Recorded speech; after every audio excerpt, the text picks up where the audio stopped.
महादेव की आराधना करती थी, उनके पूजा करती थी, उनके साथ खेलती थी। जैसे कि आम बच्चे गुड्डा गुड्डियों के साथ खेलते हैं ना, खिलौने के साथ खेलते हैं। जिससे हम अधिक प्रेम करते हैं वो ही संसार में नहीं रहते हैं, लेकिन सच्चा प्रेम एकमात्र परमात्मा ही है, सद्गुरु हैं, और हम अपने संन्यास की ओर आगे बढ़ गए हैं। महिला साध्वी का जीवन किस तरीके से तप से निकलता है, कैसे साध्वी बना जाता है। हमारे साथ एक ऐसी ही साध्वी जी मौजूद हैं, महिला साध्वी साधु हैं। मैं चाहूंगा एक बार इनका परिचय ले लें, एक बार अपना परिचय दे दीजिए। श्रीमैन साक्षी गिरी है मेरा नाम, और मैं जूना अखाड़े से हूँ। हर किसी के मन में सवाल होता है कि एक आम जीवन से निकल के महिला साध्वी कैसे बना जाता है। मैं आपके बारे में जानना चाहूंगा, आप किस उम्र से आप आध्यात्म से जुड़ी और फिर कैसे आप साध्वी बनी। जी, ऐसे तो मेरा रुझान बाल्यकाल से ही था, है ना। मेरा ऐसे जो घरेलू दीक्षा होती है वो मेरे 5 साल की उम्र में हो गया था। और मेरा क्या है कि मेरे पिताजी भी संत हैं, मेरे दादाजी भी संत हैं, और मेरे परदादा भी संत थे। तो ऐसे धार्मिक माहौल होने के कारण बचपन से, जब मेरे को इतना होश भी नहीं था, तब से मैं महादेव की आराधना करती थी, उनके पूजा करती थी, उनके साथ खेलती थी। जैसे कि आम बच्चे गुड्डा गुड्डियों के साथ खेलते हैं ना, खिलौने के साथ खेलते। तो मेरा बचपन से ही महादेव पे रुझान था। तो ऐसे ऐसे जैसे जैसे मैं बड़ी हुई, समझ आने लगा, तो मेरा और ज़्यादा तीव्र गति से वैराग्य उत्पन्न होने लगा। जब मेरी माताजी ने शरीर छोड़ा तो उसके बाद तो मुझे ऐसा लगा कि संसार में ऐसा कुछ भी नहीं होता है, ये सब माया मोह है। क्योंकि मेरा थोड़ा लैंग्वेज असम का भी है ना, तो कोई वो ऐसा हो जाए तो। असम के रहने वाले हैं? मेरा असम का है। अच्छा, और आपने कौन सी उम्र से बताया कि आपका रुझान आप पूरी तरीके से आ गया? जब माताजी का देहांत हुआ, कब हुआ था? ये मुझे संन्यास लिए हुए 20 साल हो गए, और मैं 14 साल में आ गई थी संन्यास में। हाँ जी। अभी आप 44 साल? नहीं 34। जी हाँ जी।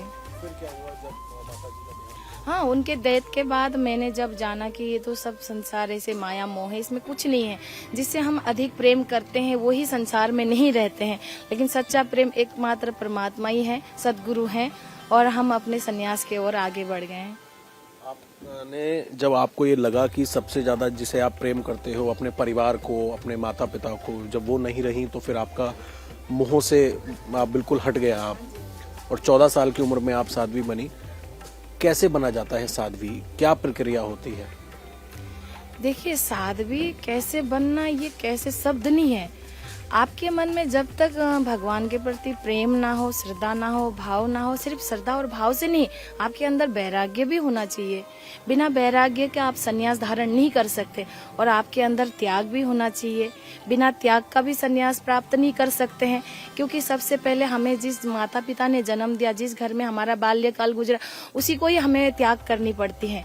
इसलिए संन्यास में त्याग भी कहा गया है, और उसके साथ साथ वैराग्य भी होना चाहिए। और ये देखो, प्रारब्ध में हमारे किसी जन्म का जो हमारा फल स्वरूप में हमें मिला है, आशीर्वाद स्वरूप में, इसीलिए शायद हमें ये भगवा वस्त्र धारण करने का सौभाग्य प्राप्त हुआ। और ये कोई साधारण वस्त्र नहीं है, ये अग्नि वस्त्र है।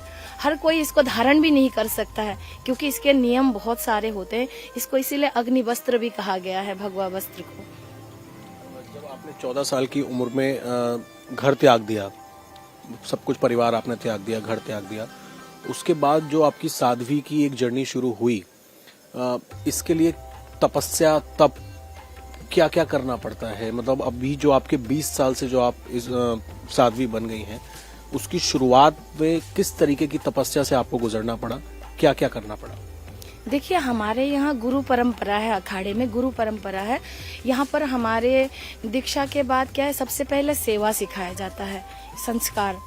जैसे हमारे घर में कोई बच्चा पैदा होते हैं जहाँ संस्कार वाला माहौल है, तो ऐसे ही हमारे यहाँ पहले क्या है, गुरु लोग संस्कार देते हैं बच्चों को, बताते हैं कि अखाड़े में कैसे रहना है, कैसे पूजा पाठ होते, कैसे नित्य कर्म करना, अपनों से बड़ों का कैसे इज्जत किया जाता है, बड़ों का कैसे सम्मान किया जाता है, गुरु सेवा क्या होती है, परमात्मा का सेवा क्या होती है, अतिथि सेवा क्या होती है, ये सब सिखाया जाता है। और जैसे जैसे देखिए, महात्मा यहाँ है तो हर गुरु हर अलग अलग, जैसे 5 उंगली बराबर नहीं होते, वैसे ही यहाँ कोई तपस्या करने वाले हैं, कोई भजन करने वाले, कोई योग करने वाले हैं, कोई यहाँ जलधारा करते, कोई अग्नि तपस्या करते, कोई साधना करते। मेरा लाइन साधना का है, मैं बचपन से ही साधना और भक्ति का है मेरा। मार्ग। साधना जैसे आप करते हैं, थोड़ा एक बार हमें समझा सकते हैं? जैसे आम जनता की भाषा में अगर हम बोलें तो कोई तपस्या कर रहा है, कोई अग्नि तप कर रहा है, साधना किस तरीके से होती है, क्या क्या करते हैं उसमें आप? मैं माँ भगवती का साधना करती हूँ अनुष्ठान। जैसे 41 दिन का होता है, 3 महीने का होता है, 6 महीने का होता है, 7। मैं ज़्यादातर 41 दिन का ही करती हूँ। उस पीरियड में ऐसा होता है, हमारे अखंड ज्योत जलाया जाता है, क्योंकि किसी भी चीज़ को साक्षी मानना पड़ता है ना। साक्षी के लिए क्या, अग्नि साक्षी होते हैं। तो किसी भी जो भी हमारे मंत्र होते हैं वो तो हम बता नहीं सकते, देखो गोपनीय है। और हम अपना साधना में रहते हैं, तो उस पीरियड में मैं क्या अपने आश्रम को छोड़ के बाहर नहीं जाती हूँ, सोशल मीडिया में नहीं रहती हूँ, और जमीन में ही सोना, और 41 दिन तक स्वयं ही फलाहार बना के स्वयं ही ग्रहण करना। और हमारा जो भी वो होते हैं, देखो वो गुप्त होते हैं, ये सारी चीजें मीडिया में नहीं बताया जाता है। 41 दिनों तक फलाहार पे ही रहते हैं आप, अन्न वगैरह सब त्याग देते नहीं खाते हैं। हैं? आप अभी इसी आश्रम में यहीं रहते हैं हमेशा? नहीं, ये तो कुंभ, यहाँ तो कुंभ में आए हैं, हरिद्वार। हाँ जी, मेरा हरिद्वार आश्रम है।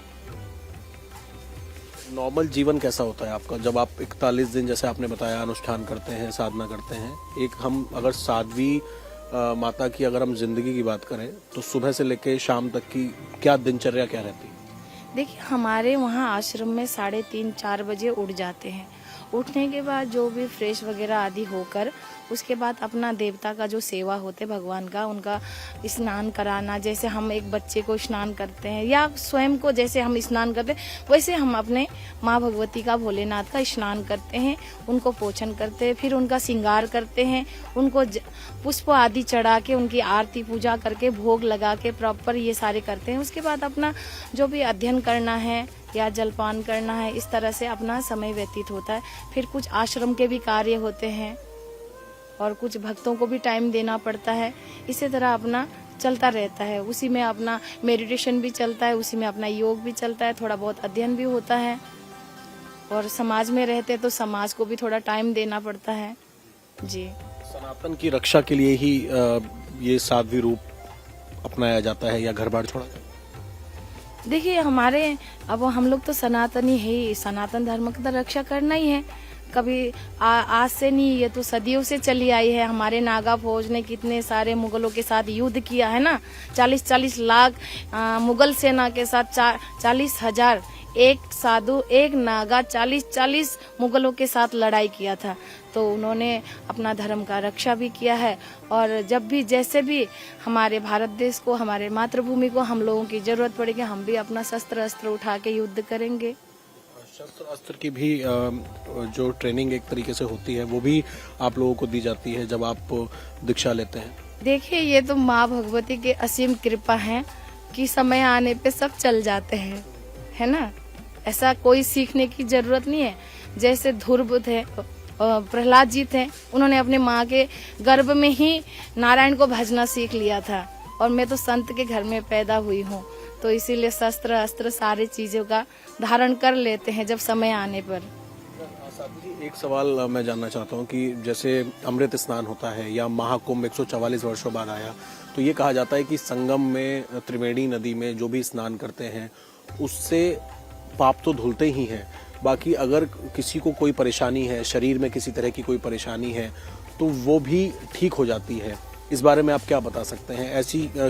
ऐसा क्या है कि अगर कोई स्नान करता है तो उसकी त्वचा में अगर कोई परेशानी है या कोई बीमारी है तो वो सब कुछ ठीक हो जाता है? देखिए, माँ गंगा है, माँ गंगा पवित्र है ना, उनका कोई ऐसे दूषित नहीं कर सकते।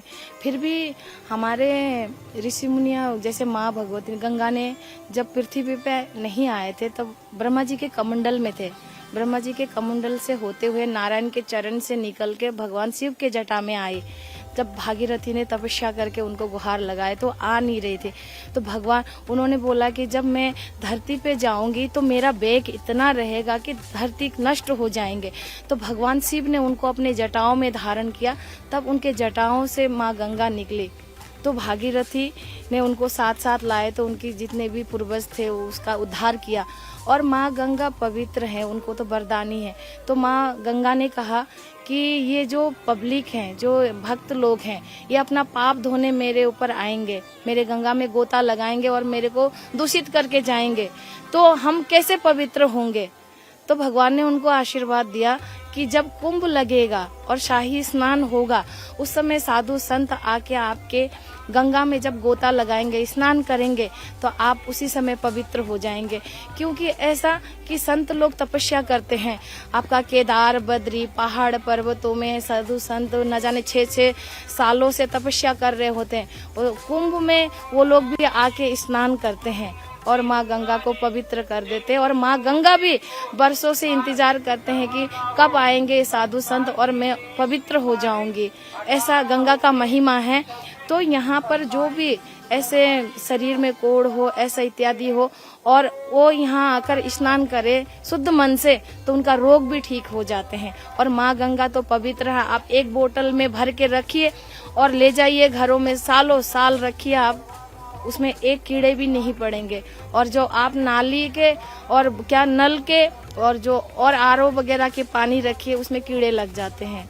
और इसका क्या परिणाम देना, सभी देख ही रहे, रिसर्च कर रहे हैं, गंगा जल पर, है ना। बहुत शुक्रिया हमसे बातचीत करने के लिए। और आपका जो आश्रम है उसमें जैसे आप महंत श्री हैं, और आपके साथ कितनी साध्वियां और रहती हैं जो तपस्या करती हैं? हाँ जी, 3 मेरे शिष्य हैं, 1 मेरा शिष्य है और 2 मेरे शिष्य के शिष्य हैं जी। हमारे यहाँ भी परंपरा चलता है ना शिष्य का, तो मैं दादा गुरु बन चुकी हूँ, मेरे शिष्य का भी शिष्य हैं। यहाँ हमारे स्त्रीलिंग पुल्लिंग नहीं चलता, यहाँ एक ही शब्द चलता है। हाँ जी, बहुत शुक्रिया हमसे बातचीत करने के लिए, हमें समय देने के लिए।